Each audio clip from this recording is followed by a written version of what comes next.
Hi everyone, today let's talk about Tupperware, as well as the NASDAQ rebalance, as well as sentiment. Then we'll look at the changes to max pain, then we'll get into the charts, then we'll look at my results for the day and my thoughts going into tomorrow's session. If you like trading stocks and options and making money, definitely like and subscribe. I make videos like this every single day that the markets are open, as well as Sundays, so make sure you hit the bell so you don't miss out on any future episodes. Welcome to the Portfolio Bulletin. Let's get started. So Tupperware stock turned into a meme stock today, going up around 75% on the day. And you can see that here, 75.5% went up 68 cents up to $1.58. So it's still a very low priced stock. But in terms of volume, it had just shy of 130 million shares traded hands today. Previous record was 42.7 million. So more than tripled the all-time record. Huge volume on the day. You can see that massive spike. Kind of tapered off in the midday and then kind of ramped up towards the end of the day. The stock is still down overall on quite a bit of challenges for the company, but over the last two sessions, it's up 136%, and that's not something that we should ignore on this channel. Moving over to the NASDAQ rebalance, we've talked about this before, but it did take effect here today, starting on 24 July. We had the special rebalance. And you can see how the weights changed. Microsoft down to just under 10% from 12.74, Apple at 11.5, Alphabet down to 5.7, Nvidia down to 4.3. I think that's the one I'm most excited about. Amazon 5.3, and then Tesla here at 3.4. They say that ETFs tracking the NASDAQ were forced to sell around $30 billion of these 6 companies, and those proceeds were put back into the 94 remaining companies who saw their weights increase. Overall, the equal-weighted Qs are still doing a little bit better, and we should start to see the actual QQQ doing a little bit better than it had been doing recently. Personally, I'm excited for this, especially as someone who trades the Qs almost exclusively. Moving over to the AAII Sentiment survey, I just wanted to highlight the last read from the 19th, 51.4% bullish, super bullish. I think that's the highest I've actually ever seen here over the last few years of trading. Definitely a one-year high. Not quite past that one-year bearish high, which is interesting, but super bullish in terms of sentiment. And that should be an indicator that this rally is coming to an end soon.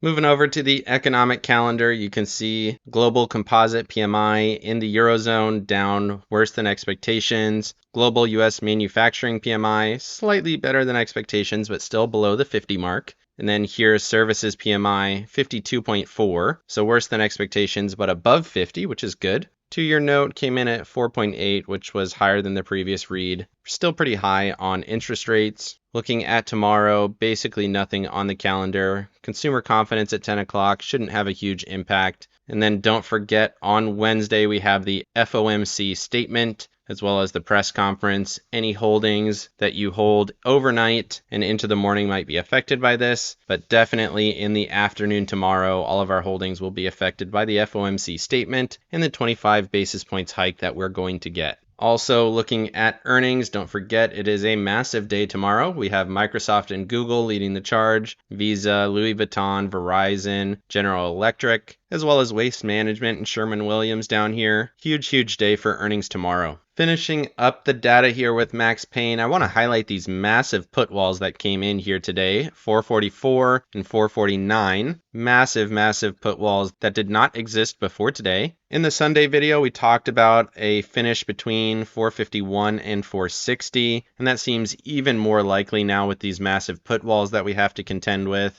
If we did get a fairly strong finish somewhere around 457 up to 459, that seems possible for the end of the week. Definitely interesting to see those coming in this week right before the FOMC. Moving over to the charts, you can see the S&Ps actually rallied a little bit. Looking at the hourly chart, we held above the level. You could have traded off of that and generated about $1 or so of profit as you cross that level, hold into the rally. Daily chart, not showing much of anything. We're still consolidating in the zone. You can see that here. Momentum on the daily chart still pulling back. RSI still much lower. So even if we do get a little bit of a rally, it's likely going to show divergence up to that 457.57 area, as well as the trend. And then I would expect a breakdown from that level if we even get that high going into the FOMC. With FOMC on Wednesday, I do expect lower volume tomorrow. Plus we have big earnings tomorrow as well. Similarly, on the Qs on the hourly chart, you can see we came into that 200-hour moving average, chopped that level, rallied up, looking to trade off the 376.45 level. You can see I have an alert there.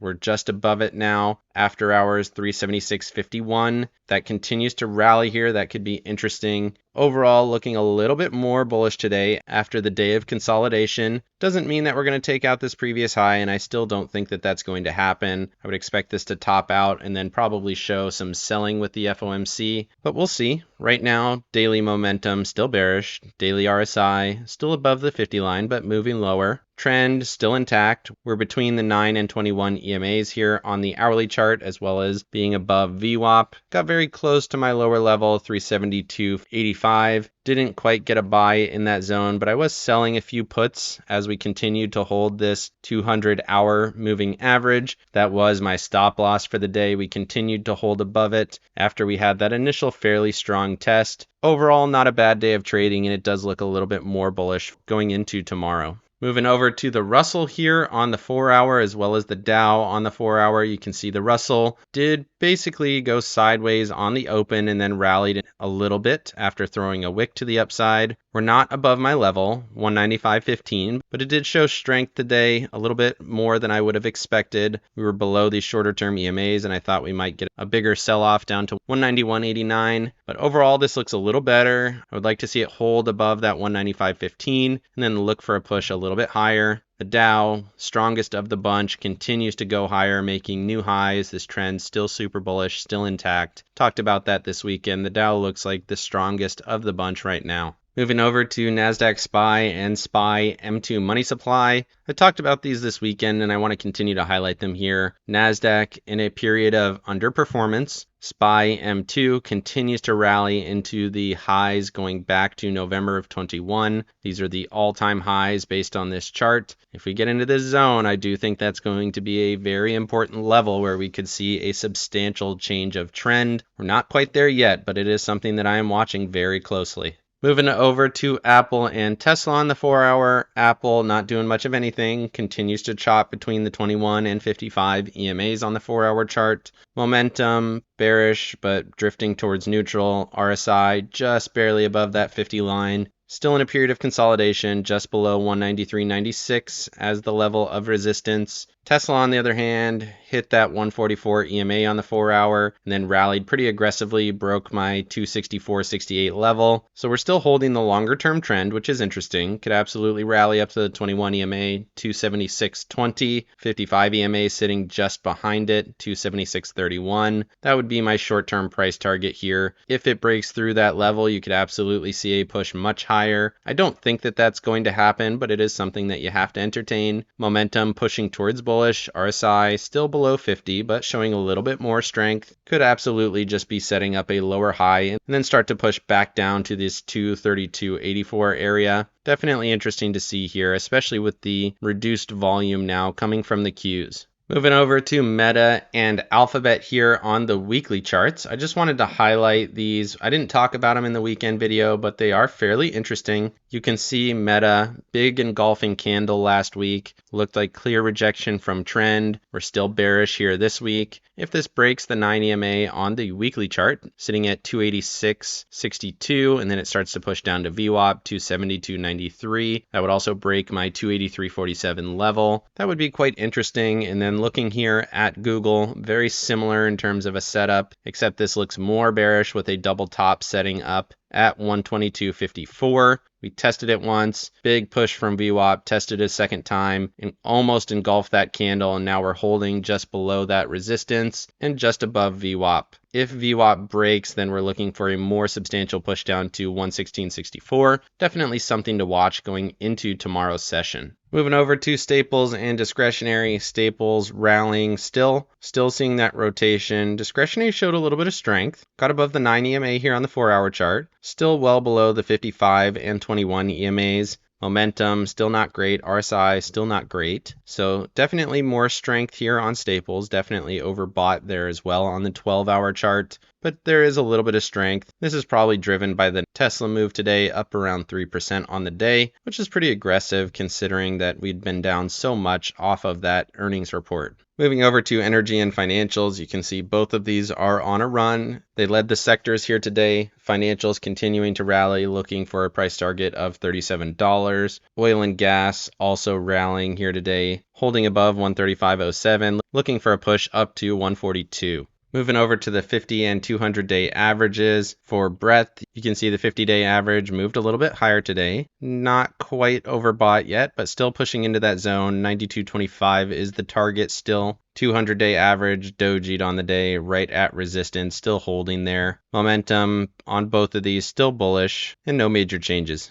Moving over to the dollar, you can see we continue to rally here on the daily chart. Momentum still moving towards bullish. Got the 21 EMA sitting at 101.74. Still watching that level as an area of resistance. We're just barely above my trend, which is interesting as well. Momentum and RSI say this is still going to go a little bit higher. Interesting level sitting here at 102, going back to this double bottom before we had a little bit of a rally, which turned out to be a flag setup. Either way, still going bullish, which is interesting considering the markets were also slightly bullish here today. Moving over to J&K and TLT. J&K selling off. This looks like consolidation and a fade at this point. TLT also moving lower, breaking down from that 55 EMA. Bonds moving lower makes sense as the dollar continues to go higher. We also had yields going higher, talking about that 2-year note also coming in higher than expectations, which makes sense. Moving over to the volatility indices, we got the MOVE index rallying a little bit with yields going higher. Looking at the VIX, you can see gap up, fell throughout the day, slightly bullish momentum, RSI going up a little bit. You have a little bit of a setup here. This is interesting, something to watch. Setting up some higher highs and some higher lows in this little bit of a structure we got going on. Definitely something to watch going into tomorrow's session. Again, everything still looks okay, but the VIX showing a little bit of life here today.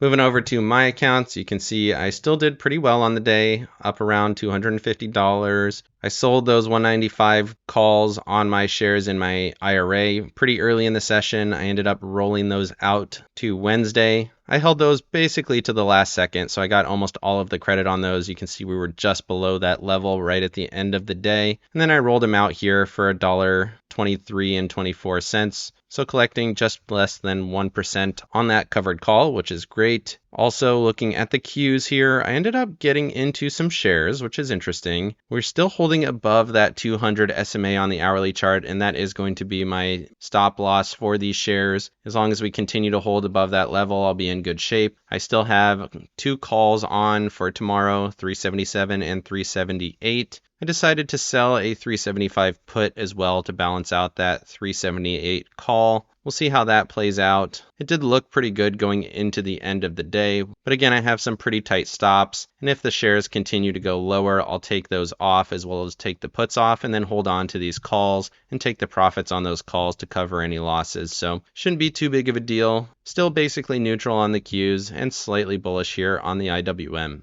Let me know down in the comment section what you think of Tupperware or the NASDAQ rebalancing. Is there a good trade in either of those, or is it just something that's happening and we don't need to worry about it? Definitely like and subscribe if you got any value out of this video, and make sure you hit the bell so you don't miss out on any future episodes. Of course, none of this is financial advice. This is all for entertainment purposes. Good luck in your trading and have a great day.